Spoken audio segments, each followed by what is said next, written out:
Amin, amin, amin, amin. God bless you. Selamat siang. Sebelum duduk katakan shalom kanan kirinya. Haleluya. Welcome dalam hadirat Tuhan. Silakan duduk. 5 kali khotbah saya hari ini semuanya ada rema-rema khusus bagi saudara. Jangan ketinggalan salah satu kalau gembala sendiri yang khotbah. Setiap ibadah gak cukup waktunya untuk pewahyuan semua dijabarkan. Jadi tolong nanti ya kejar ketinggalan. Ibadah pertama tadi saya bicara tentang sikap hati. Ibadah 2 tadi, jangan sampai kita buat satu kesalahan fatal ini, jangan memaksa Tuhan. Oke, kebaktian nanti keempat kelima, biar makin seru, saya mau bicara tentang gimana mematahkan kutuk seorang imam yang buruk. Di sini mungkin ada yang,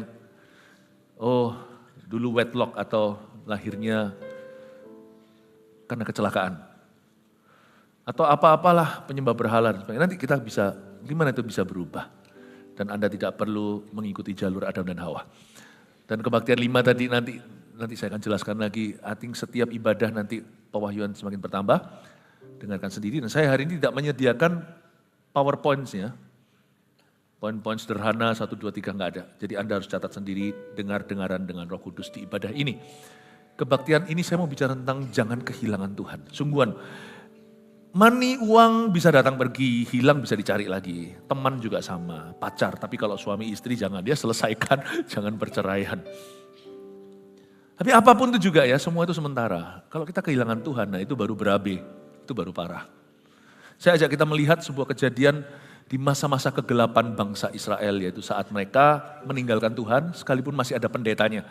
Pendetanya namanya Eli, dan terjadi sesuatu yang terjadi musibah yang besar. Musibah itu bukan bencana alam, musibah itu juga bukan gagal bisnis, musibah itu juga bukan kesehatan, lebih parah lagi bangsa Israel kehilangan Tuhan.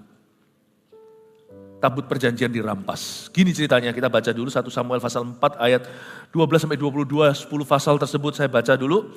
Seorang dari suku Benyamin lari dari barisan pertempuran, dan pada hari itu juga ia sampai ke Silo dengan pakaian terkoyak-koyak dan dengan tanah di kepalanya. Ketika ia sampai, Eli sedang duduk di kursi, di tepi jalan menunggu-nunggu, sebab hatinya berdebar-debar karena tabut Allah itu. Ketika orang itu masuk ke kota dan menceritakan kabar itu, berteriaklah seluruh kota itu. Ketika Eli mendengar bunyi teriakan itu, bertanyalah ia, keributan apakah itu? Lalu segeralah orang itu mendapatkan Eli dan memberitahukan kepadanya. Eli sudah 98 tahun umurnya dan matanya sudah buram. Ya, dan sehingga ia tidak dapat melihat lagi. Kata orang itu kepada Eli, aku datang dari medan pertempuran, baru hari ini aku melarikan diri dari medan pertempuran. Kata Eli, bagaimana keadaannya anakku? Oke, tunggu dulu sampai situ ya.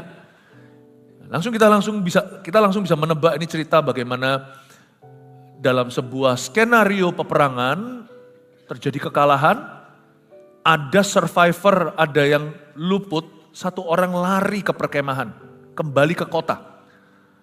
Lalu berikan report, berikan laporan kepada pemimpin bangsa. Zaman itu Israel belum dipimpin oleh seorang raja, mereka dipimpin oleh hakim-hakim, dan dipimpin oleh seorang imam besar namanya Eli. Eli ini adalah pendeta yang puhau. Ini pendeta yang gak bagus.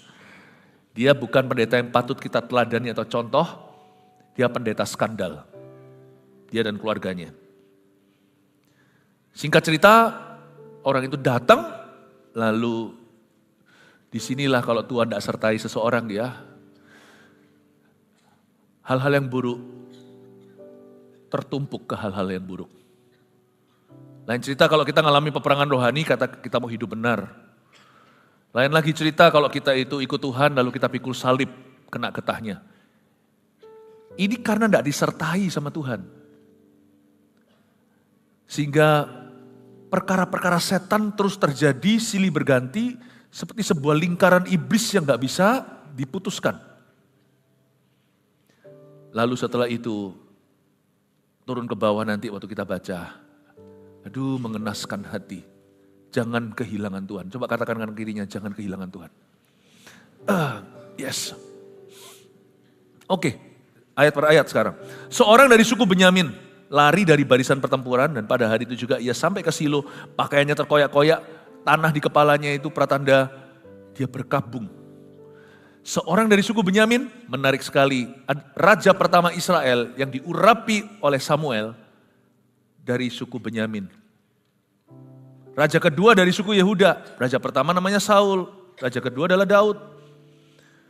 Dari suku Benyamin, suku yang terkecil. Tradisi Yahudi mempercayai bahwa orang yang lari datang ke hadapan Imam Eli dan beritahukan kabar buruk ini adalah Saul yang muda, Raja Saul. Tapi saya nggak percaya. Ya, kenapa saya jelaskan sesuatu, ya, ini apa namanya, ini adalah tradisi ya, tradisi Yahudi. Tapi saya nggak percaya itu Saul. Karena Saul nggak tahu, dia nggak mau ada urusan dengan yang namanya hal-hal yang sifatnya agama. Saul itu orangnya sekuler banget. Tapi dari suku yang sama, suku Benyamin. Dia dari suku Benyamin, nanti di ibadah 5 saya jabarkan. Gimana Saul itu memang punya kecenderungan, yaitu gak pernah rohani hatinya. Bayangin loh, kejadian nasional gini pun dia suatu hari nanti, waktu sebelum diurapi sama Nabi Samuel. Nabi Samuel sekarang ini masih kecil, di bawah pengawasan Eli, mungkin dia masih remaja, dia belum terkenal. Eli ini pendeta skandal. Tapi di dalam gerejanya ada satu anak muda yang baik dan benar. Namanya Samuel. Nanti suatu hari Samuel ini menggantikan Eli dan dia mengurapi raja pertama. Saul itu bisa gak kenal loh pendeta Eli. Gak kenal loh sama Nabi Samuel. Gimana tuh? Masa gak kenal? Suku Benyamin itu suku kecil. Seperti kota tertentu, kota Surabaya aja besar. Tapi tetap kecil. Apa-apa terjadi di sini semua terdengar. Kecil Surabaya itu. Apa-apa semua orang tahu.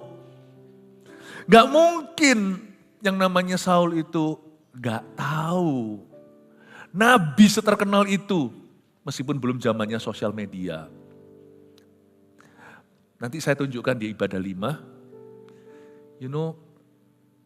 Hati orang itu kalau memang sekuler ya, gak pernah sungguh-sungguh mau peduli kehidupan rohaninya. Mau Roh Kudus hinggap sama dia, dia juga gak akan berubah. Oke? Nanti untuk lain cerita, untuk nanti ibadah ke-5. Seorang dari suku Benyamin ini, poin ini penting untuk nanti kebaktian terakhir. Gimana suku kecil, sekalipun bukan Saul yang saya yakini, orang itu lari, pasti tersebarlah di seluruh sukunya. Kok Saul gak bisa kenal Samuel itu, bahasa Jawa Tengahnya, piye, gimana? Saya gak ngerti. Oke lanjut ya. Ayat 13, ketika dia sampai, ini suku Benyamin ini, Eli sedang duduk di kursi di tepi jalan menunggu-nunggu. Inilah namanya pemimpin yang ongkang-ongkang kaki. Disinilah kepemimpinan yang salah. Kepemimpinan bagi Eli adalah posisi, kedudukan, bukan fungsi. Yang bawa tabut perjanjian ke medan perang, itu dua anaknya yang sama-sama jahat. Dua anak itu namanya Hofni dan Pinehas. Ternyata Eli ini menjabat imam besar seumur hidup. Dan kepemimpinannya sudah tidak berfungsi sebelum dia mati. Sorry saya ngomong gini agak sedikit ekstrim. Mendingan hidup pas-pasan, bukan secara uang maksud saya, secara usia. Udah deh kalau memang sudah waktunya, udah gak berbuah. Kalau Tuhan bilang mati besok, jangan minta panjang umur. Daripada panjang umur, tapi hidup gak berguna. Daripada panjang umur tapi hidup seperti lumpur. Kotorin orang kanan kiri. Comot-comot ya. Raja Hizkia ditambah 15 tahun sama Tuhan. Lalu dia nangis di ranjang yang ngadep tembok lagi. Ya saya datang bilang sama dia, selesaikan urusan rumah tangga. Besok you mati. Gak enak ya Nabi kayak gini tuh, jangan diundang ya kan. Kalau bisa diundang itu yang ngasih nubuatan enak terus gitu. Dia jujur beritahu. Lalu habis itu Hizkia minta 15 tahun lagi. Karena dia terinspirasi dengan lagu yang kita nyanyikan, panjang umurnya, panjang umurnya. Dia buat masalah loh itu, coba lihat di kitab Raja-Raja dan Tawarik. 15 tahun kemudiannya dia buka celah, buka pintu untuk flexing lagi sehingga supaya Babel suatu hari tergiur dan akhirnya Babilonia akan menguasai Israel. Gara-gara kesombongan Hizkia. Tahu gitu Pak Hizkia, lebih baik kau mati saat itu daripada panjang umur jadi lumpur. Dari ayat ini kita menemukan sesuatu ya. Bukannya imam itu harus berjalan di depan umat yang sedang berperang. Duduk di kursi, di tepi jalan. Lo boleh duduk karena memang dia sudah berusia, gak fair sih, dia umur 98. Harusnya dia jangan jadi bottleneck, jangan jadi sumbat botolnya. Dalam dunia korporasi perusahaan juga ada orang-orang yang terus begini. Padahal harus belajar percaya kepada yang muda. Karena di usia tertentu orang sudah main aman. Sudah tidak berani mengambil resiko untuk perusahaan. Jangan egois. It's time to trust. Waktunya untuk percaya. Dalam pelayanan juga sama, dalam apapun juga. Kita selalu merasa orang-orang muda ini gak pernah makan asam garam. Puji Tuhan, makanya gak bludrik. Saya bela yang muda-mudi dulu.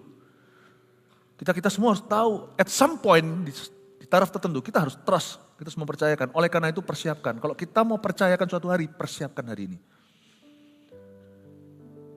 CG juga sama, usia nah hanya bicara, kematangan tidak hanya bicara tentang usia, tapi juga usia pelayanan. Nah CG mau terus dibeginikan, ini kan nanti lama-lama kita bertanya siapa yang memiliki umat Tuhan. Kalau Anda tahu suatu hari akan multiplikasi, persiapkan. Supaya mereka jadi pemimpin yang at least paling tidak sebaik dirimu. Kalau tidak bisa melampauimu.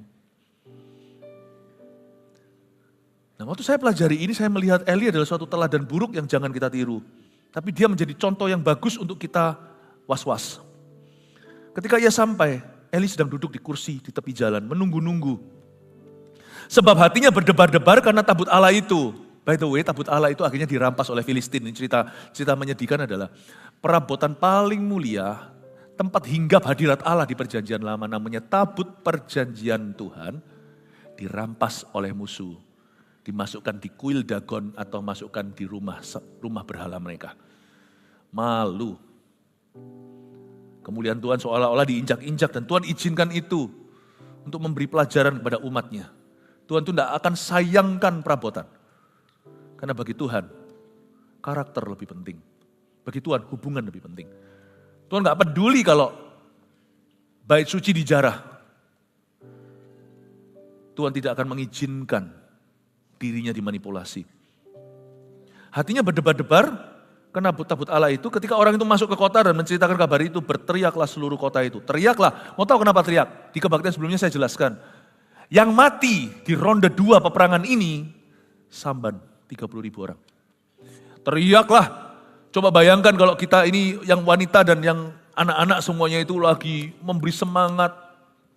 Ya, papa, suami dan ayah anak-anak itu pergi perang, wah dengan optimis percaya kembali nanti pulang, kembali menang waktu pulang. Pulang-pulang diberitahu, nahas. Coba bayangkan,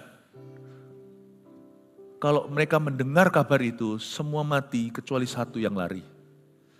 Kira-kira gimana wanita-wanita itu tiba-tiba jadi janda? Berapa puluh ribu anak-anak kecil menjadi yatim piatu?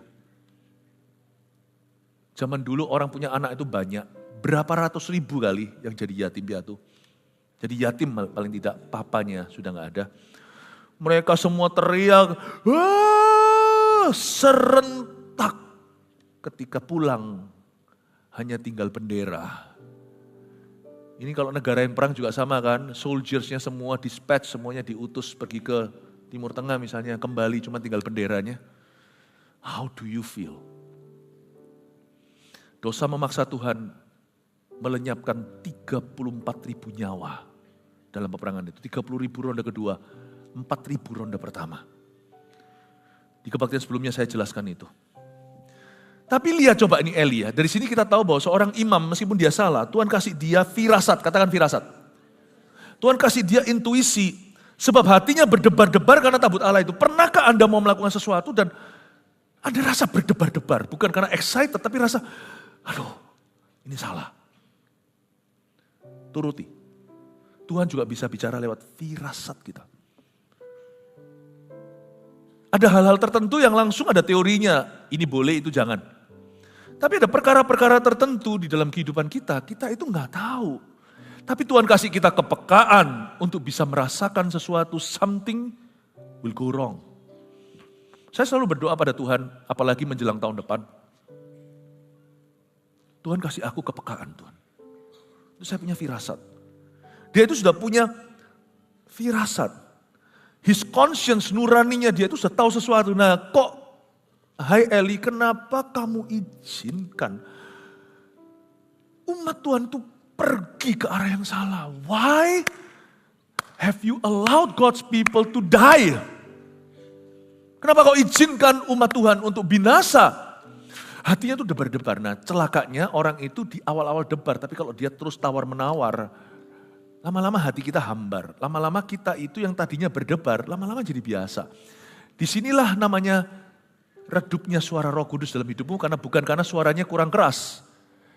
Tapi hati kita mengeras seperti batu. Jangan sampai Roh Kudus ditaraf di mana voltasenya menurun. Bukan karena dia kurang berkuasa. Tapi karena Roh Kudus berkata, ya sudah terjadilah sesuai dengan kehendakmu.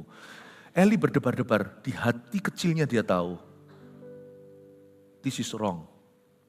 Eli itu tahu manualnya, dia itu ada dari suku Lewi. Ibadah sebelumnya saya jelaskan gimana mereka itu berikhtiar untuk mengambil tabut perjanjian itu dari ruang suci. Lalu Tuhan diculik, dipaksa ikut mereka ke medan pertempuran. Eli harusnya sudah tahu, itu adalah kesalahan fatal. Jangan pernah takut Bapak Ibu Saudara, jemaat yang saya kasihi. Kalau Anda akan melakukan kesalahan fatal tanpa peringatan Tuhan, gak mungkin. Tuhan tuh kasih di dalam diri kita tuh alarm. Tuhan tuh kasih di dalam diri kita tuh roh. Dalam roh itu ada sesuatu yang gak terjelaskan. Sesuatu yang sifatnya kita kira itu emosi atau perasaan, it's not. It's the wind of the Holy Spirit, itu adalah suara Roh Kudus di dalam sanubari lubuk hati, di dalam manusia batinnya kita. Tuhan taruh di situ. Itu harus kau jaga. Jangan buat mati, karena itu nanti akan jadi kompasmu suatu hari. Makanya itu kalau kita tahu ini salah, jangan diterjang. Lama-lama nanti, nurani itu akan mati. Dan di area di mana ruang mahasuci tempat Tuhan bicara kepada kita, yang dunia gak bisa melihatnya, yang kita belum bisa jelaskan. Tapi ternyata kalau kita jalani, ya toh sungguhan. Itu nanti mati, ruang itu tertutup, terkunci. Tidak ada lagi persekutuan dengan Roh Kudus. Jadi kalau doa berkat dari Allah Bapa, kasih karunia dari Tuhan Yesus, pengurapan dan persekutuan dengan Roh Kudus itu di area nurani yang diberkati saat doa berkat sebelum Anda pulang. Itu dengan kata lain seperti ngomong begini loh, Tuhan buat jemaat ini nanti waktu jalan dari Senin sampai Sabtu ketemu lagi Minggu, itu mereka itu ada nurani yang nuntun mereka. Bukan benar salah, tapi kiri kanan juga. Itu doa berkat itu artinya itu. Persekutuan dengan Roh Kudus itu artinya bukan persekutuan doa. Itu artinya nanti jemaat itu akan ada kompas yang menuntun, memutuskan A atau B. Itu doa seorang hamba Tuhan, seorang gembala sebelum jemaatnya pulang ke rumah. Itu adalah doksologi yang Paulus tulis dalam suratnya. Karena zaman itu kan tidak ada sosial, tidak ada media, tulisan saja. Itu harus kau jaga jemaat. Karena itu yang akan menuntunmu. Jangan sering melanggar nuranimu. Misalnya paling cepat membunuh nurani itu adalah berbohong, berdusta. Lama-lama kita bingung, lama-lama kita nanti akan jadi orang yang kepribadian ganda. Lama-lama kita gak percaya diri sendiri. Ya. Lama-lama kita gak kenal diri kita. Hatinya berdebar-debar, harusnya lu ikuti. Ini orang Lewi tahu manualnya salah. Kalau orang non Lewi masuk ke ruang suci, imam besar aja masuk ke sana cuma setahun sekali kok dia bisa masuk sembarangan. Dan yang boleh angkut tabut itu hanya orang-orang Lewi. Mereka sembarangan tentara bawa ke medan perang. Itu gimana? Eli itu kok sampai sebebal itu ya. Hatinya sekapalan itu. Di taraf di mana syaraf-syaraf halus dalam hatinya sudah tidak ada. Sudah rusak. Orang itu tidak kehilangan Tuhan semalam. Mau tahu caranya orang kehilangan Tuhan? Pelan-pelan. Orang kehilangan Tuhan itu dengan membunuh nuraninya sehari demi sehari. Itu cara orang membunuh. Tapi ketika dia menyadari dia sudah terlambat. Dia sadar bahwa Tuhan sudah tidak ada dalam hidupnya. The Holy Spirit is very, very powerful. The most powerful being in the universe. Di alam semesta ini, pribadi yang paling berkuasa itu Roh Allah namanya. Gak percaya? Coba interview Ananias dan Safira. Kalau ketemu, kayaknya enggak. Apakah mereka ke sorga? Hanya Tuhan yang tahu. Maybe not. Mungkin tidak. Roh Kudus adalah pribadi yang paling berkuasa. Tapi tahukah, dia adalah pribadi yang paling lemah lembut. He's very, very gentle. Malah seolah-olah soft. Seperti kapas. He's so, he's so fine. Sangat-sangat elegan.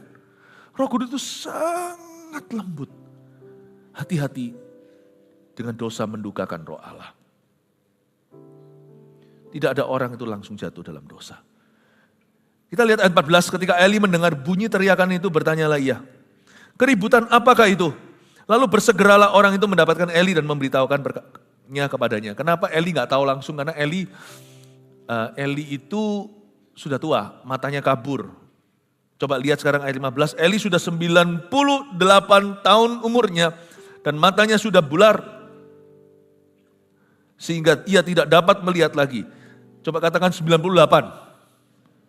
Kalau boleh, saya gak pro pendek umur tapi panjang umur. Coba ngomong kanan kirinya, semoga panjang umur.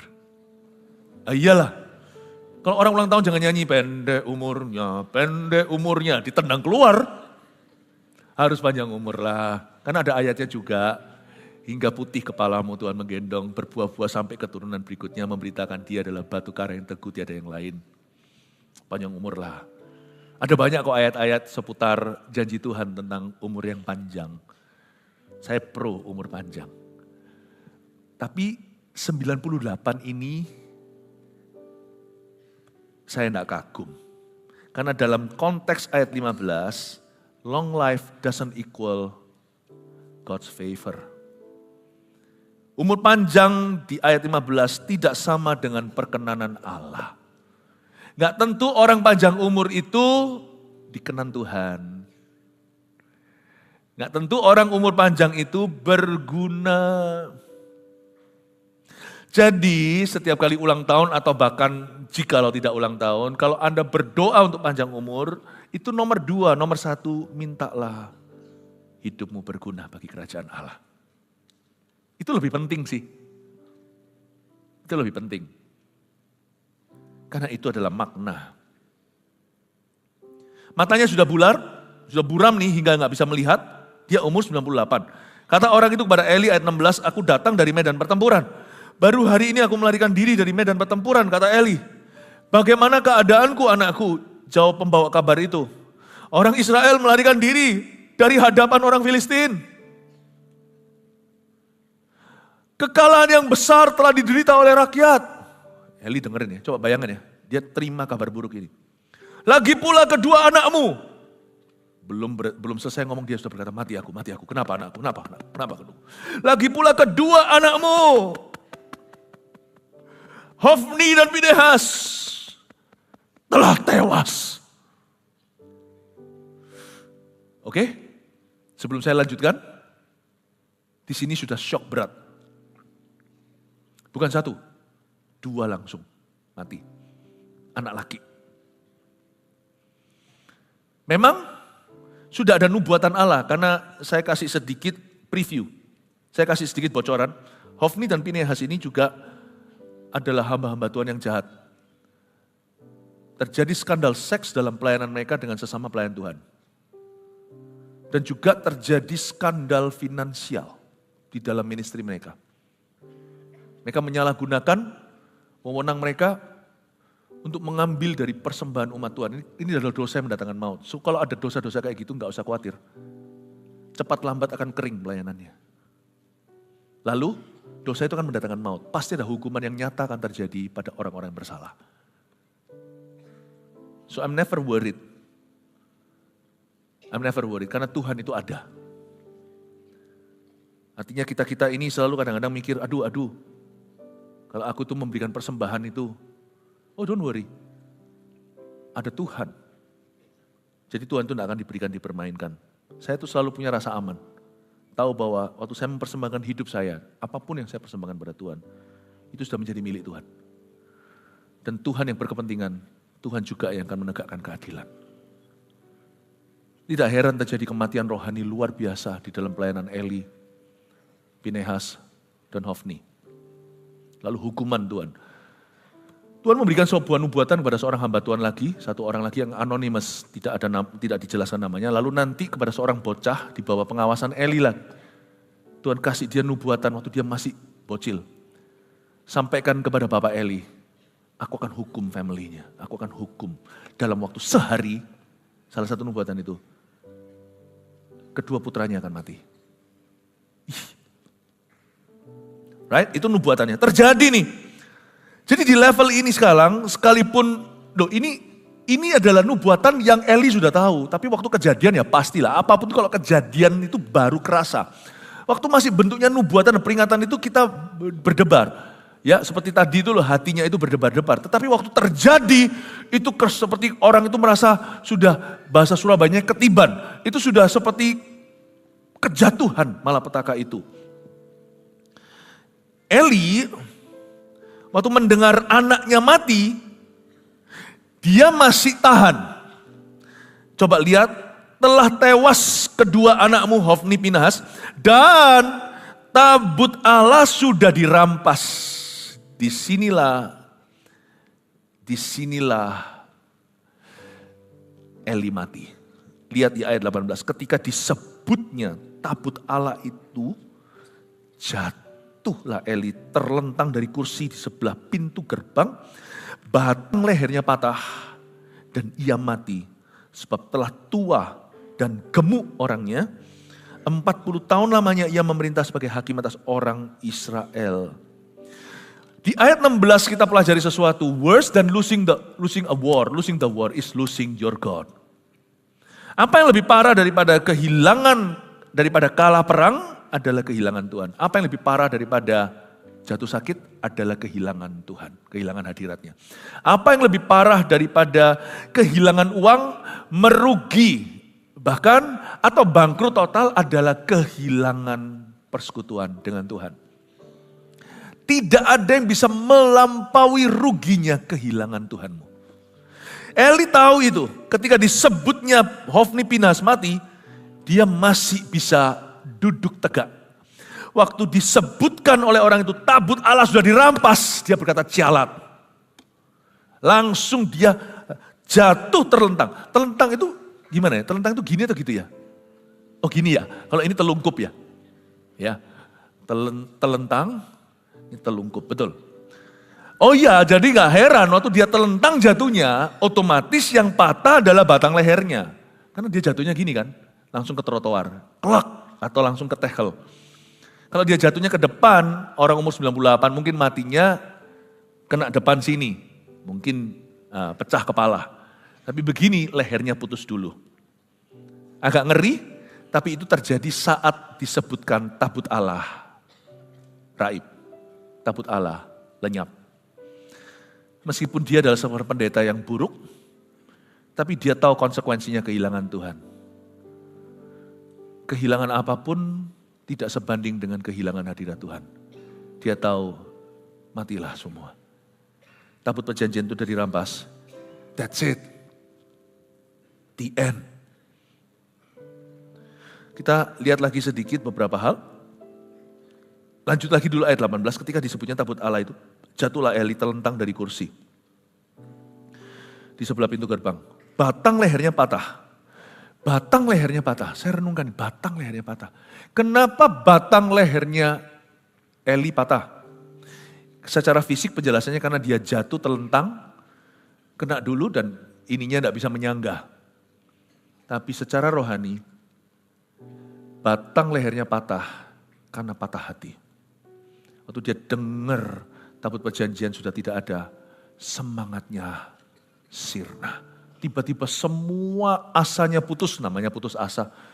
Semua tujuan hidupnya pergi, seolah-olah semua yang baik meninggalkan dia, menjauhi dia.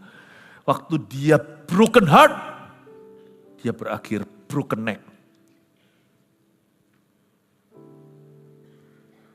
Tahukah Anda, kalau 1000 rebah di sisiku, 10.000 di sisi satu, asal Tuhan masih sama saya tidak akan pernah broken heart. Saya tidak akan pernah broken neck. Kalau saya kehilangan semua segala sesuatu, asal saya masih punya janji Tuhan dan saya tahu Tuhan masih berkenan kepadaku, saya tidak akan broken neck, saya tidak akan broken heart. Tapi kalau saya punya segala-galanya, tentaraku 1000 di sebelah kananku, 10.000 di sebelah kiri. Detik kalau Tuhan berkata, that's it, I'm no longer with you. Sudah, aku tidak sama kamu lagi. My life is totally broken. Hidup saya hancur.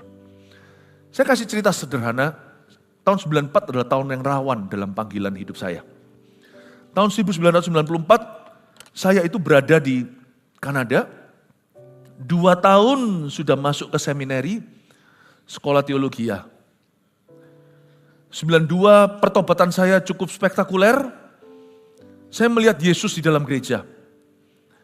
Dan tidak ada orang injili saya hari itu saya bertobat, saya lahir baru. Saya lihat Tuhan, saya dengar suaranya. Mungkin sebagian Anda sudah pernah dengar cerita ini.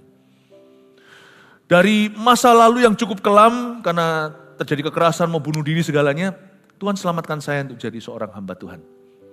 Dan saya lepaskan dan buang semua beasiswa. Masuklah saya ke sebuah sekolah Alkitab kecil untuk ambil S1 atau sarjana. Tahun pertama, bulan madu. Rasa segala sesuatu yang saya pelajari di situ saya serap habis-habis. Tahun kedua, mulai gaya.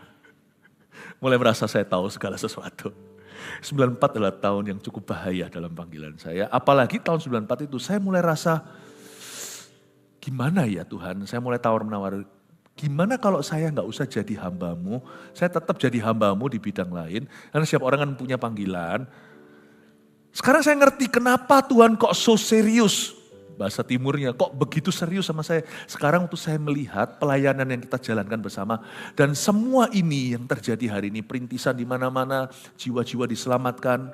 Ya, lalu habis itu bangsa-bangsa dimuridkan. Now saya mulai ngerti kenapa panggilan itu, waktu saya terima tahun itu, tidak main-main. Bukan karena saya orang penting, kalau kita dipanggil itu Tuhan bukan karena kitanya yang penting. Tapi dipanggil untuk apa, itu yang penting. Saya pernah cerita dengan seorang profesor teologi, tidak lama lalu saya ketemu ngobrol-ngobrol, lalu dia tanya, kok saya jadi orang Kristen, gimana yang lahir baru, gimana saya jadi terima panggilan, saya ceritakan. Dia komentarnya bagus, dia berkata, enggak mungkin Tuhan kasih pengalaman spektakuler pada seseorang, kecuali ada misi khusus dalam hidupnya, ada misi yang besar. Saya bilang sama dia, you're right, Profesor kamu benar. I'm truly humble dengan misi yang diemban. Oke, singkat cerita tahun 94. Saya itu tawar-menawar. Boleh enggak Tuhan? Aku enggak usah jadi pendeta. Loh, aku bisa loh melayani gini-gini. Saya mulai masukkan proposal. Awal-awal sesuatu yang lugu, sesuatu yang innocent. Saya cuman coba nego sama Tuhan. Padahal ada ayatnya, celakalah mereka yang berbantah sama penciptanya. Loh, kalau Anda nggak dipanggil jadi pendeta ya jangan. Ada satu orang dari Gerasa dilepaskan sama Tuhan dari setan. Dia minta jadi salah satu murid Yesus yang full time itu 12 itu. Dia berkata enggak, kamu pulang kembali ke kehidupanmu. Bukan kehidupan lamamu, pada kehidupanmu sehari-hari. Di situ jadi saksi, aku akan sertai. Ya. Tapi kalau Petrus mangkang itu lain lagi. Yohanes, Yakobus. Nah saya ngomong sama Tuhan, bisa enggak saya nggak usah jadi pendeta. Awal mula hanyalah sebuah dialog biasa, hati-hati loh, sekecil nurani itu mulai di situ. Lama-lama mulai bergeser, saya mulai jauhi doa. Jadi saya ini dulu pernah malas berdoa loh. Lalu jatuh bangun dalam dosa, balik lagi tuh sifat-sifat lama saya, tapi tetap sekolah teologi ya. Tapi hari-hari itu sudah hambar rasanya itu, ya Tuhan tuh kasih saya peringatan bolak-balik. Saya tahu saya kasih peringatan macam-macam, peringatan diantaranya ya lucu banget, tapi gak terlalu lucu waktu saya alami. Coba bayangin, mobil itu jejer sama-sama di gereja hari biasa, dan itu zaman itu masih aman. Di dalam mobil gak ada barang-barang apa yang saya taruh, gak ada. Ya, nggak ada di sana. Zaman belum ada HP, mana mungkin ketinggalan HP atau apa tas semuanya nggak ada. Itu mobil tuh dijejer begini. Mobil keluarga kami yang saya bawa waktu itu adalah mobil yang lebih biasa, mobil Jepang. Ya, saya bawa itu. Di sebelah sana itu mobil Jerman, mobil apa semuanya, teman-teman. Bisa aja maling itu nafsunya sama mobilku, dashboardnya hilang. Berakhir di Meksiko itu nanti. Saya bilang, ya ampun. Tapi dasarkan hati saya sudah mulai jauh sama Tuhan. Saya bilang, pakai masih ada rohaninya, biar Tuhan balas dia lah, bla bla. Saya ngomong dalam hati saya, kenapa enggak mobil ini? Malah saya mengharapkan mobilnya teman saya yang dirampok. Wah, you have a friend in me. Saya bilang, kenapa enggak ini? Teman saya, nggak apa-apa ya. Nggak apa-apa, sudah asuransi. Oke, bisa. Tapi ya kan harus ngurus. Ya kan, dan nggak kembali semua, nggak tentu kan. Saya bilang, ya udah. Tuhan sudah bilang sama saya, bukan aku yang mencuri, Tuhan bukan roh pencuri. Tapi ketika kamu mulai keluar dari jalurmu, kamu keluar dari payung perlindunganku. Setan punya hak atasmu. Oke Tuhan, ya segitu aja loh Tuhan, gitu aja loh. Cuman gitu saya tepis gitu aja. Saya tetap nggak mau, saya tawar, udahlah Tuhan, saya pelan-pelan selesai ini, saya mulai nggak mau jadi pendeta lah, saya nggak usah jadi gembala, nggak mau lah. Saya juga kan seperti anak muda, orang lain bisa kok, kenapa saya nggak boleh? Kalau saya dibilang keluar dari panggilan, orang lain itu namanya kerja. Masa saya nggak bisa? Bisa kok, saya juga punya yang mereka miliki kok. Saya bisa punya talenta, dan punyalah semua. Akhirnya tahu nggak? Itu minggu gitu kan, minggu depannya sekali lagi terjadi. Tapi kali ini langsung dari rumah.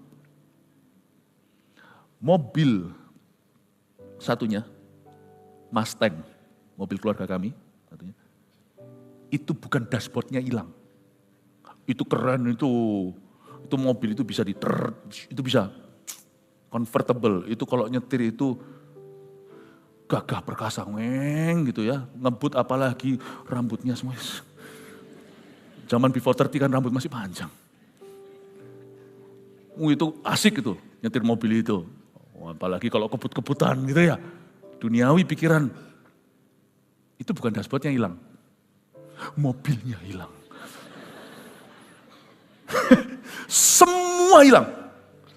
Apa yang kami banggakan, apa yang saya banggakan, jadikan ugal-ugalan. Itu baru selang berapa hari, the whole car. Entire car. Saya bilang, dan ada banyak perkara yang lain, saya nggak mau ceritakan satu-satu, ada banyak, bukan keapesan, bukan. Cuman saya mulai melihat penyertaan Tuhan terganggu dalam hidupan saya. Suatu hari, pukul 4 sore, itu saya masih ingat. Ini perkara yang saya tidak bisa jelaskan karena saya nggak punya sesuatu ilmiah untuk saya tawarkan, untuk saya bisa gambarkan. Saya nggak bisa, gini ya, coba pahami saya, coba ya. Anda pasti nggak pernah alami ini. Nggak apa-apa, biarkan 1-2 orang yang ngalami, yang menyaksikan pada Anda supaya jangan Anda melaluinya. Nggak ada lagi kehilangan mobil, kehilangan apa. Masa Tuhan itu selalu bicara lewat pukulan? Anda salah, kalau peringatan Tuhan terakhir itu pukulan, Anda salah kenal. Tuhan nggak gitu. Biasanya peringatan awal itu yang sifatnya material. Peringatan awal itu yang sifatnya flesh, yang daging. Yang terakhir itu justru tipis. Nah di situ bahayanya. Jam 4 sore. Suddenly. Saya lakukan aktivitas biasa. Gak ada yang spesial istimewa. Saya tiba-tiba merasa. I have lost God. Saya gak bisa jelaskan. Suddenly. Tiba-tiba saya rasa. Saya telah kehilangan Tuhan. Itu bukan perasaan doang. Saya gak bisa jelaskan. Saya tahu Tuhan itu tetap ada. Dan saya tetap anaknya. Tapi Tidak bisa saya gambarkan feeling itu nyata. Kalau itu kerasa-kerasaan paling naik turunnya emosi lalu nanti setelah itu ya tadi hanyalah feeling semata. Enggak, ini sesuatu yang konstan. Dan itu saya panik setengah mati. Saya ini orang gak takutan. Tiba-tiba panik. Gak bisa doa.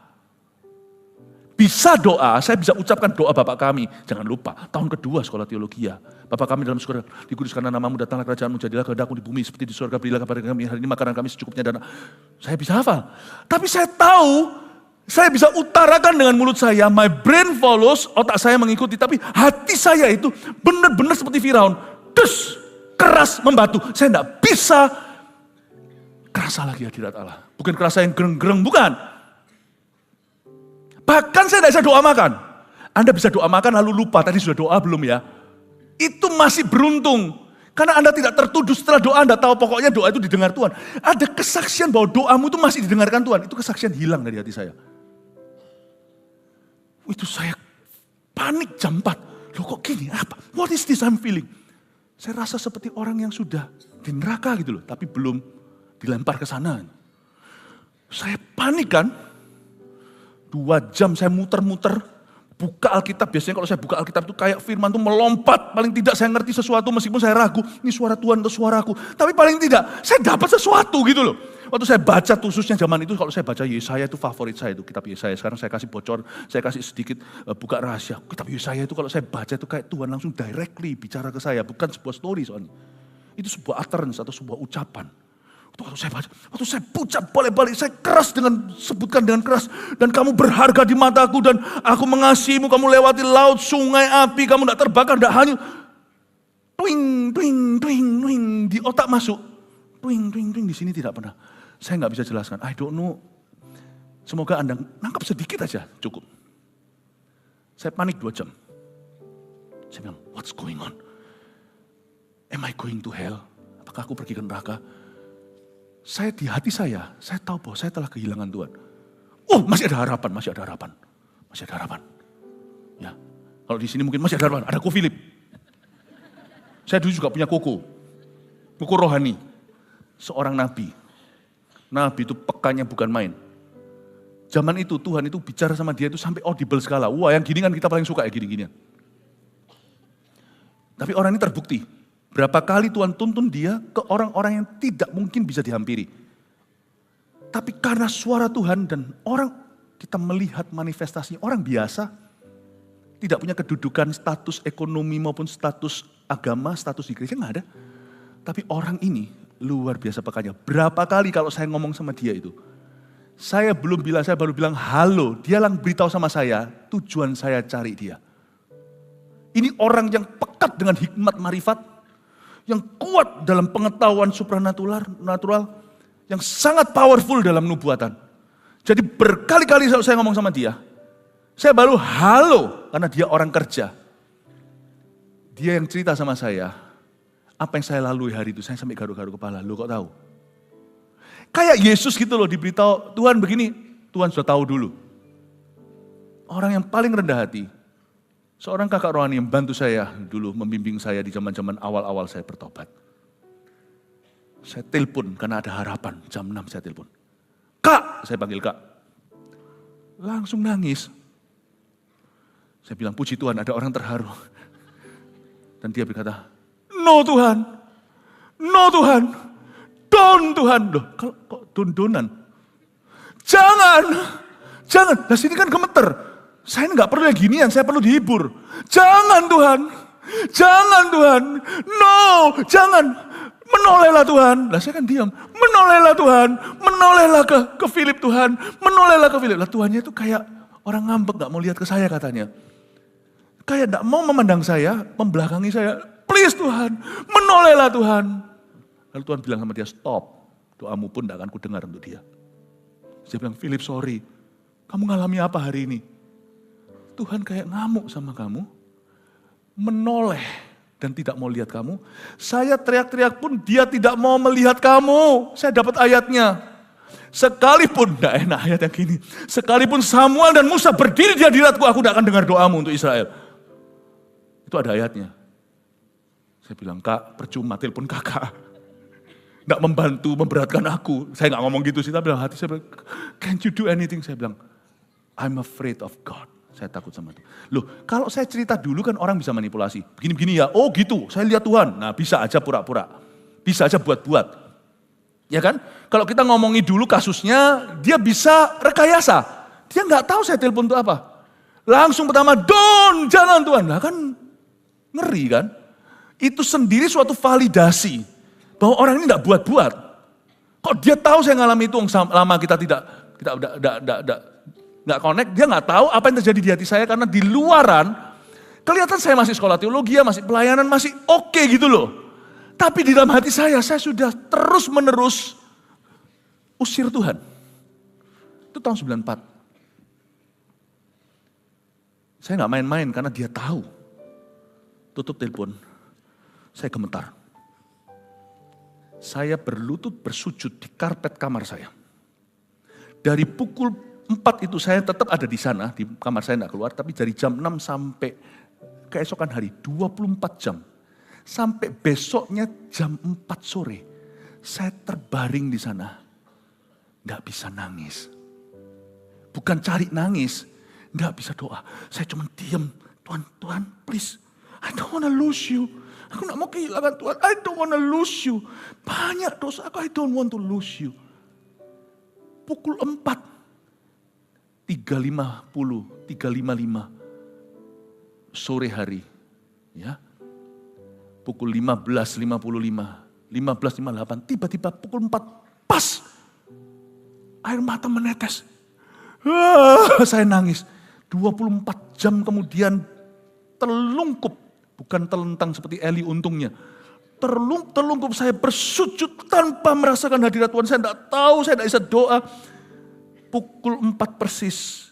Saya nangis dalam pertobatan. Kayak orang kalau pas puji-pujian terharu itu loh. Saya nangis dan kata Tuhan. Saya ingat lagu yang saya nyanyikan. It's you who have won my heart. Apa? Saya jadi lupa lagunya. Hanya kau yang telah merebut hatiku. Menena dengan mengkan dirimu. Bantu saya, siapa yang tahu? Kasihmu melingkupiku selalu. Ku tak mau berpisah lagi. Saya nangis. Denganmu selamanya. Hanya kau yang telah merebut hatiku. Memeluk dengan lenganmu. Menghiburkan diriku. Kasihmu melingkupiku selalu. Ku tak mau berpisah lagi. Denganmu selamanya. I never want to be apart from you ever again. Kayak nyanyi dalam bahasa Inggris waktu itu. I never want to be apart from you ever again. Jam 4 lagu ini tiba-tiba di hati saya yang hambar kering kerontang itu tiba-tiba ada lagu ini. Lagu itu nyanyi, saya ikut nyanyi, saya nangis sejadi-jadinya. Saya berkata, I'm so sorry Lord Jesus. Waktu setelah saya nangis, setelah berapa menit saya tidak tahu, saya lupa. Saya tidak lihat jam, saya menangis sejadi-jadinya. Saya dengar suara sepoi-sepoi basah dalam hati saya. Buka Yesaya 54, kejadian ini seperti Nuh. Aku tidak akan murka lagi kepadamu. Ayat itu kembali. Berbahagialah hai Israel yang mandul. Keadaan ini seperti saat air bah. Aku tidak akan murka seperti ini lagi kepadamu. Saya berkata thank you Tuhan. I promise God, saya janji sama Tuhan dan saya janji pada diri sendiri. Saya tidak akan pernah memperlakukan Tuhan dengan murahan lagi sejak hari itu. Dan sungguhan sejak hari itu sampai hari ini 94 hingga 2025 hari ini. God has helped me, Tuhan telah membantu saya untuk stay true, untuk tetap pada komitmen saya untuk mengasihi Tuhan dengan segenap hati, jangan tunggu Tuhan diangkat. Jangan tunggu Tuhan meninggalkanmu. Atau jangan tunggu Tuhan jauh. Dan setelah itu, setiap kali saya doa makan, senang banget. Saya bisa doa makan. Dan tahu bahwa doa itu didengar oleh Tuhan. Saya nggak bisa jelaskan kepada Anda ya. Tidak ada kejadian apa-apa. Nggak ada rumah terbakar. Nggak ada tiba-tiba saya kehilangan lengan. Nggak ada geger otak. Pukulan-pukulan itu nggak tentu menobatkanmu. Tapi terakhir Tuhan berkata, baiklah kalau gitu aku menoleh. Rasa kayak mau mati saja tapi nggak bisa. 24 jam paling lama di hidup saya, telungkup. Dan karpet saya itu basah bisa diperes. Saya nangis dan berkata, Lord, don't do this to me. Jangan lakukan ini kepada saya. Come back Lord Jesus. Selama ini kan Tuhan yang selalu bilang, ayo kembali anakku. Murah kan? Oh gampang, tenang, Tuhan pasti tunggu. Dia noleh, dia gak pergi. Dia noleh aja, mati kau. Dia noleh aja, you dead. Doa makan pun kau gak bisa. You dead. Saya cerita seperti ini, karena Anda gak pernah lalui dan jangan. Ini pengalaman nyata bagi saya. Gak ada orang umur segitu, umur 20, terbaring 24 jam hanya nunggu Tuhannya noleh. Seorang nabi tegur saya lewat kepekaannya, ya ampun dia gak bisa tolong saya, disuruh Tuhan, sudah kamu jangan ngomong sama orang ini. Aku punya urusan sendiri, Samuel pun berdiri sini, jangankan kamu. Musa pun berdiri, tak akan kudengarkan. Padahal saya masih di bumi, saya masih Kristen. Bayangin orang di neraka itu kayak apa ditinggal Tuhan. Bayangin, terpisah dari Tuhan. Kita di sini, saya tidak terpisah. Cuman Tuhan membelakangi. Mati gua. Saya berjanji pada Tuhan hari itu, saya mau hadapi apapun. Saya hadapi saat neraka pun gak apa-apa Tuhan. Asal tahun 94 gak terjadi lagi dalam hidupku. I don't want to be apart from you ever again. Aku gak mau meninggalkanmu lagi. Do not leave me. Satu hal ya Tuhan, yang lebih berharga dari nyawaku dan segala sesuatu dan semua orang di dalam hidup saya, adalah hadirat-Mu. Makanya Daud ngerti itu waktu dia berdosa. Dia tahu dalam bahaya, dia berkata, do not take your spirit from me. Jangan ambil rohmu daripadaku. Cast me not away from your presence. Jangan buang aku dari hadirat-Mu dan jangan angkat Roh Kudus-Mu dari aku. Mazmur 51, Daud sangat tahu. Dia bisa kehilangan tahta mahkota. Dia bisa kena hukuman macam-macam. Dia hanya minta satu. Kan dia sudah terlanjur salah. Satu petisi yang tidak mau. Yang Daud mohonkan pada Tuhan setengah mati. Cast me not away from your presence. Jangan ambil rohmu daripada aku. Dan jangan usir aku dari hadirat-Mu. Adam merasakan itu pada waktu ada pedang terhunus. Serafim berkata, you tidak boleh dekat sama Tuhan. Keluar sampai Tuhan tebus kamu. Itu lemes itu Adam dan Hawa. Masih pakai cawatnya. Lemes dia. Itu pun Tuhan tidak bisa. Tuhan nanti akan jemput umat manusia. Lewat domba. Hewan pertama yang disembelih Tuhan. Kematian hewan pertama itu waktu Adam berdosa. Tuhan bikin baju dari fur. Dari kulit hewan. Itu pertama terjadi kematian. Nanti itu menunjuk pada pengorbanan Sang Juru Selamat anak domba Allah. Tapi lemesnya ketika kelihatan pedang terhunus. You're out. Saya tidak lihat pedang terhunus. Seorang nabi tunjukkan yang dia lihat. Dia melihat Tuhan membelakangi saya. Tidak mau lihat namanya Philip ini lagi. Cuma 24 jam. Kayak mau mati rasanya. Padahal saya tidak kehilangan mobil lagi. Mobil gampang. Rumah. Nyawa. Enggak. Kehilangan Tuhan. Saya tunjukkan terakhir lalu kita selesai.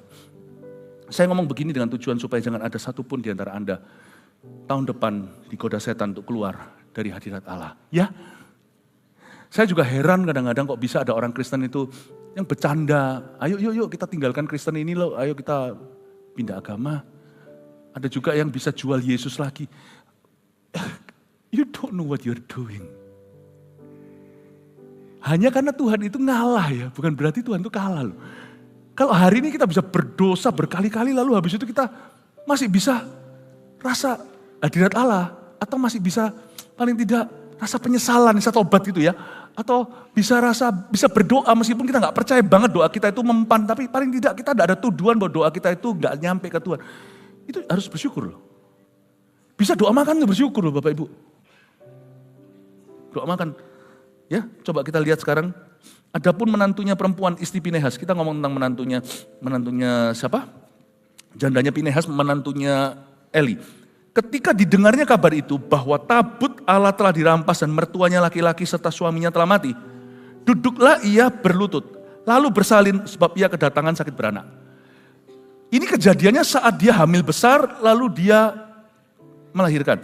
Ketika ia hampir mati, berkatalah perempuan-perempuan yang berdiri di dekatnya. Jangan lupa ya, mau ngecek ya, hati orang itu seperti apa itu dilawan dengan kasih ibu. Ya, yang namanya maternal love itu ya, atau kasih seorang mama, cinta seorang ibu, itu tiada bandingannya. Kalau Anda mau tahu perbandingan kepedihan ditinggal Tuhan, bayangkan dengan kejadian ini. Berkatalah perempuan-perempuan yang berdiri di dekatnya, jangan takut sebab engkau telah melahirkan seorang anak laki-laki. Tapi ia tidak menjawab dan tidak memperhatikannya. Ia menamai anak itu Ikabod. Katanya telah lenyap kemuliaan dari Israel. Karena tabut Allah sudah dirampas dan karena mertuanya dan suaminya. Katanya telah lenyap kemuliaan Allah dari Israel. Sebab tabut Allah telah dirampas. Mau tahu separah apa kejadian ini? Kalau seorang ibu waktu bersalin lihat anaknya tidak selera. When God is not with you anymore, berkat-berkat yang Tuhan berikan itu pun hilang makna. Nggak ada artinya. Sungguhan, Anda hari ini, ada orang di sini yang punya money, punya uang. Anda kepingin rasanya, aku ya ingin memberikan persembahan, membantu orang miskin. Aku mau ini, mau itu, mau beli ini, mau beli rumah, mau jalan-jalan, mau segalanya. Anda itu masih senang dan Anda tahu ada Tuhan di dalamnya. Wow. Tapi sekalipun kalau Anda punya segala-galanya, Tuhan meninggalkanmu, uang sejagat raya pun Anda tidak akan nafsu. Sungguhan. What is this? Nggak percaya? Misalnya kalau orang sakit, uangnya sejagat raya, tapi dia sudah stadium 4. Anda tidak akan melihat barang-barang mewah itu sebagai sesuatu yang Anda inginkan lagi. Jangankan itu, keinginan yang paling insting, keinginan yang paling basic seperti makan pun Anda tidak selera. Tidak selera. Apa yang lebih parah daripada orang yang berkabung tinggal mati oleh seorang yang dia cinta? Apa yang lebih parah daripada orang kena sakit keras? Kalau orang sakit keras, dia punya Tuhan. Dia sedih, dia takut iya, tapi dia punya penghiburan. Saya nggak bisa bayangin orang kalau diketok palu, kamu kena kanker, dia tidak punya Yesus. Saya paling kasihan. Dia nggak punya pegangan. Kita tetap gentar. Nggak mungkin terus kita keluar happy ya haleluya. Nggak. Waktu kita kena vonis sesuatu, asal ada Kristus, Anda masih bisa menanggung perkara itu. Tapi bayangkan kalau Anda tidak punya Tuhan. Apa yang lebih parah daripada tiba-tiba divonis sakit keras? Apa yang lebih parah daripada tiba-tiba kehilangan seluruh harta? Semua teman. Sehingga semua berkat-berkat yang Tuhan beri dalam hidupmu seolah-olah tiba-tiba kau tak selera. Dan tidak ada maknanya, tidak ada artinya. Dan itu tidak membahagiakanmu lagi. Seorang ibu lihat anaknya muncul di depan mata, diberitahu sama bidan-bidannya, kamu telah melahirkan seorang anak laki-laki. Itu kalau anak laki-laki di Israel itu kayak totok banget. Itu kayak seperti reward, itu seperti upah kalau dapat anak pria. Tetapi wanita ini tidak menjawab, tidak memperhatikan. Lihat anaknya. Dan dia berkata, Ikabod. Tuhan sudah tidak ada di Israel. Ikabod. Bukan karena suaminya mati, itu iya, mertuanya. Tapi karena dia tahu God is no longer with Israel. Dia lihat anaknya, harusnya dia happy kan. Maternal, yang namanya maternal atau kasih ibu itu tiada duanya. Lebih dari itu hanya Tuhan. Dan waktu dia lihat anaknya, diberitahu anak laki-laki. Jangankan tidak menjawab, memperhatikan pun kagak. Saya sadar satu hal, Semua berkat bisa kita nikmati yang dari Tuhan di hidup kita itu karena masih ada hadirat Tuhan. Tanpa hadirat Tuhan, money has no meaning. Tanpa hadirat Tuhan, all the friends in your life tidak ada artinya, semua temanmu. Tanpa hadirat Tuhan, semua itu tidak ada gunanya. Jadi karena itu di tahun yang akan datang nanti, di akhir tahun ini, bangun hubunganmu dengan Kristus. Kemungkinan besar Anda tidak akan mengalami yang saya alami. Saya mengalami gitu karena suatu hari saya jadi guru umat. Jadi saya dulu lihat pengalaman itu seperti ditumbalkan. Tapi memberi saya pelajaran berharga. No play-play ya sama Tuhan. Jangan main-main sama hadirat Tuhan.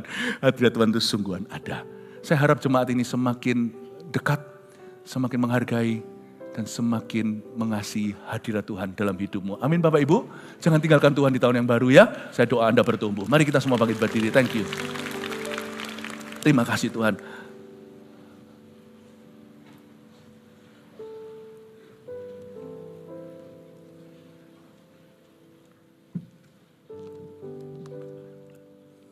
Jangan kehilangan Tuhan, jangan kehilangan Tuhan. Apapun yang terjadi, jangan kehilangan Tuhan. Jangan tinggalkan Tuhan, jangan tinggalkan Tuhan.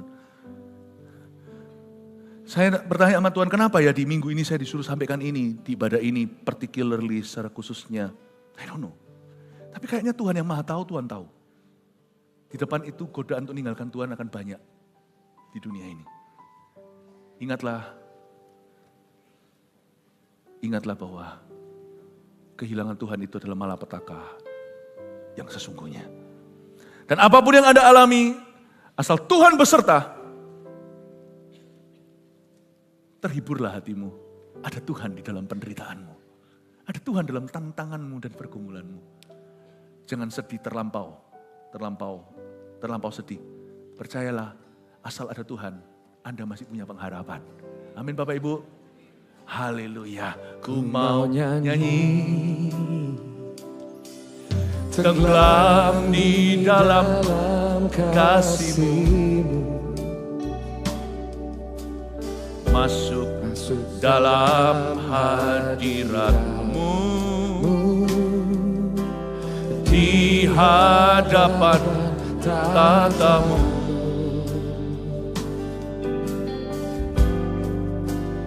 Penuh Roh Suci mengalir bersama-Mu. Oh betapa indahnya bersama-Mu Tuhan. Hanya Kau yang telah merebut hati. Hanya Kau yang telah merebut hatiku, memeluk dengan lenganmu, menghiburkan diriku. Kasih-Mu Tuhan melingkupiku selalu. Kasih-Mu melingkupiku selalu. Ku tak mau berpisah lagi denganmu selamanya. Ku mau nyanyi, tenggelam di dalam kasih-Mu, masuk dalam hadirat-Mu, di hadapan tata-Mu.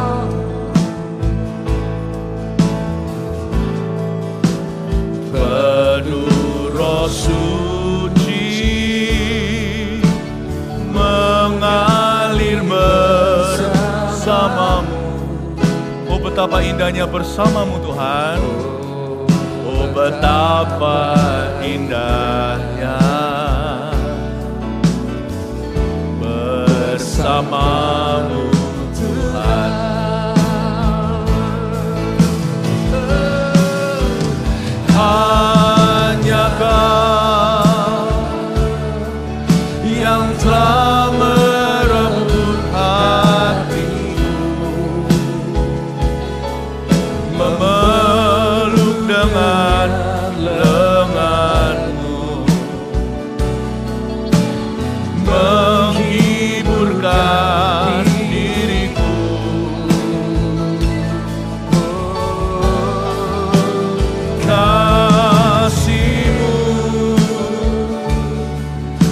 melingkupiku selalu.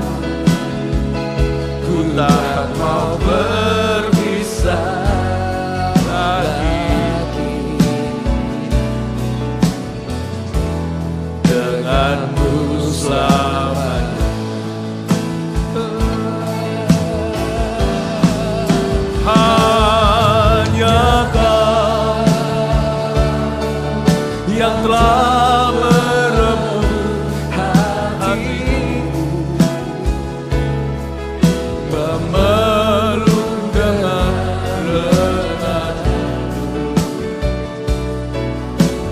menghiburkan diriku.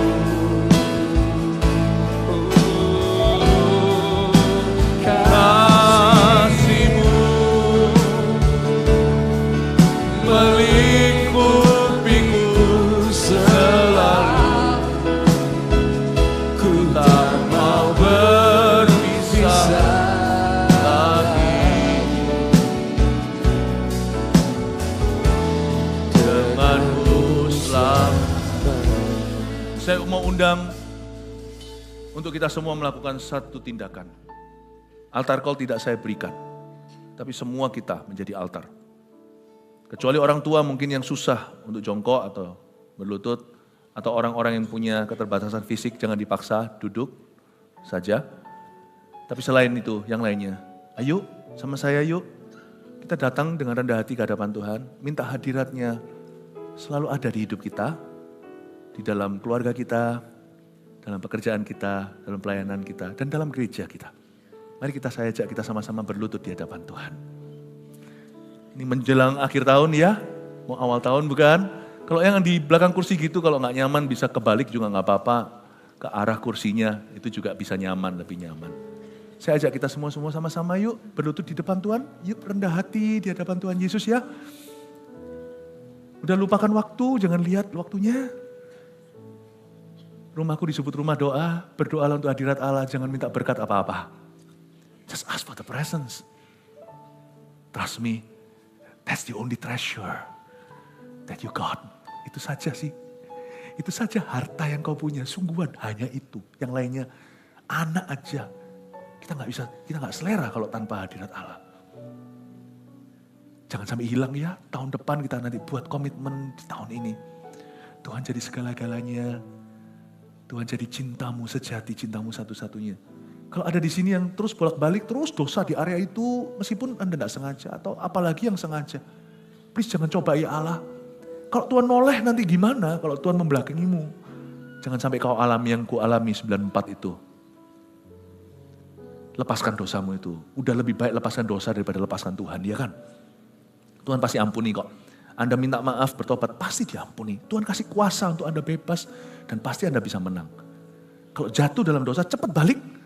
Jangan tunggu minggu depan atau besok hari.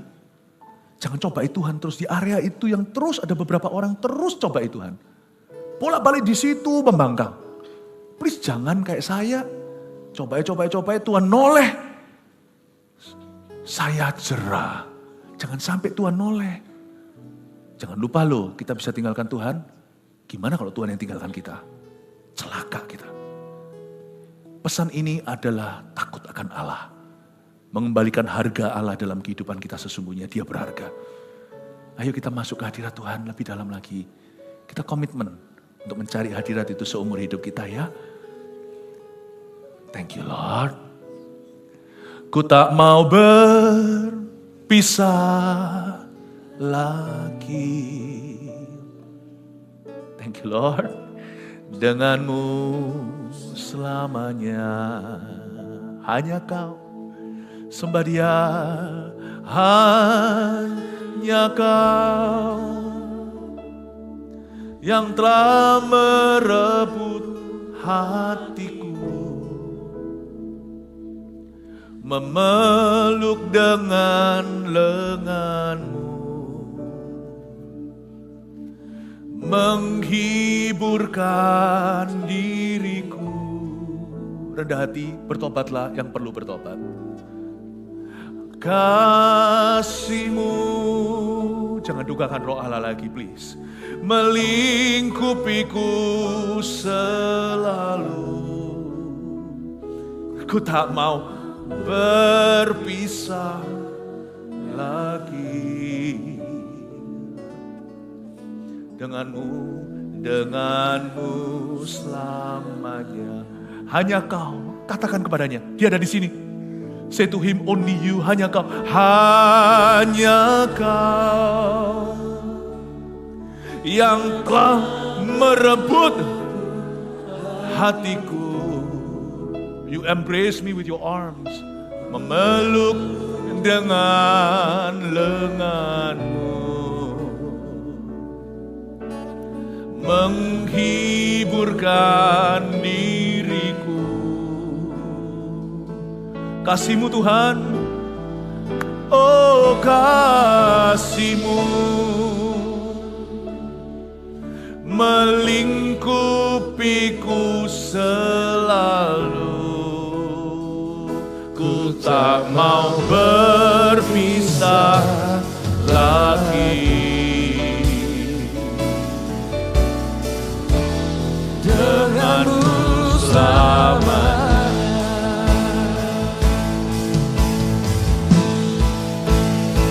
Hanya Kau yang telah merebut hati. This church loves your presence, Lord. Memeluk dengan lengan. Jemaat ini mencintai hadirat-Mu lebih dari segala sesuatu di dunia. Kami mencari wajah-Mu di akhir penghujung tahun ini. Kasih-Mu melingkupiku selalu. I never want to be apart from you ever again. Lagi. Oh, denganmu selamanya. Hanya Kau yang telah merebut hatiku, memeluk dengan lengan-Mu, menghiburkan diriku.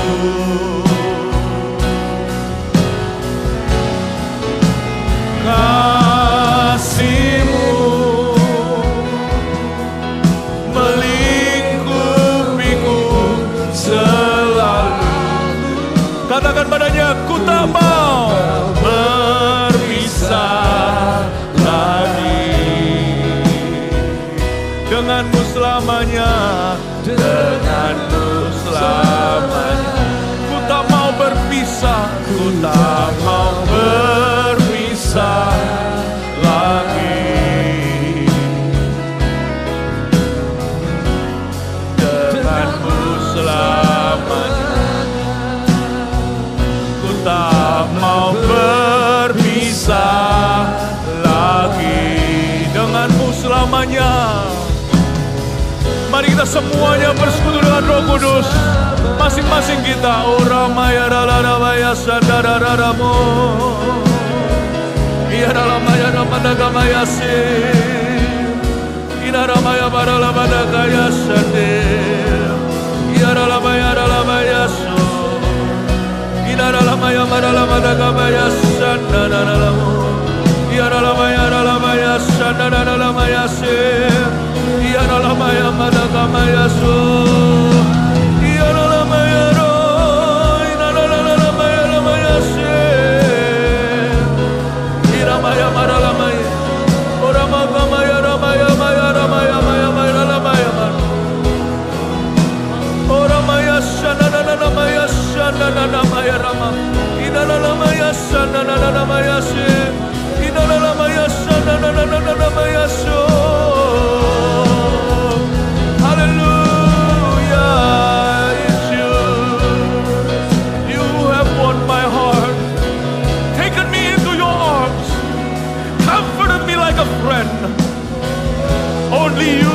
embrace me in your arms.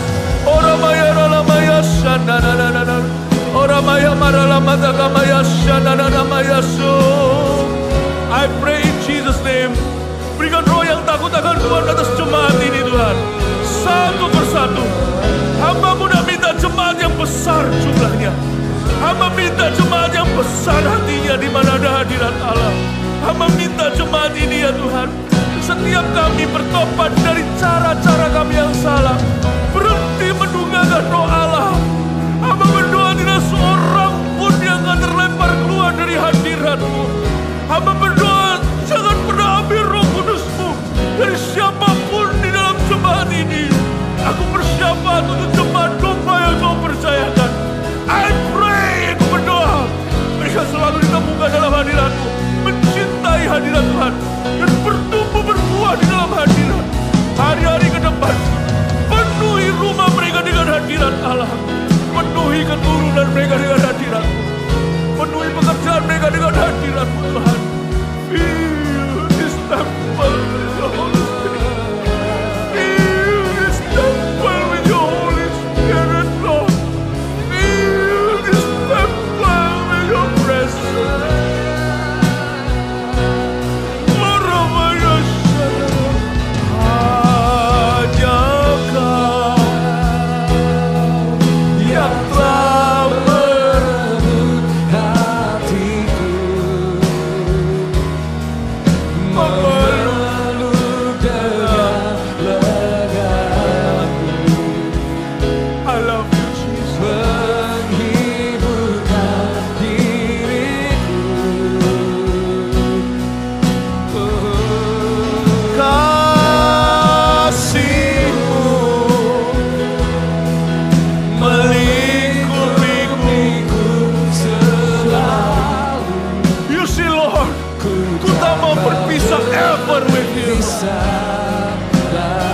You're all I got. Kau satu-satunya yang kupunya. Denganmu ku tak mau berpisah denganmu. Ku tak mau berpisah lagi denganmu selamanya. Denganmu selamanya. Ku tak mau berpisah lagi.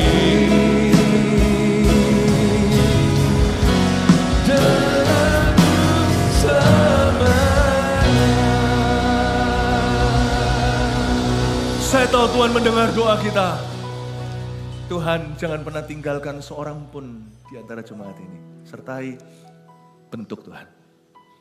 Hajar kalau perlu. Tapi jangan Kau tinggalkan.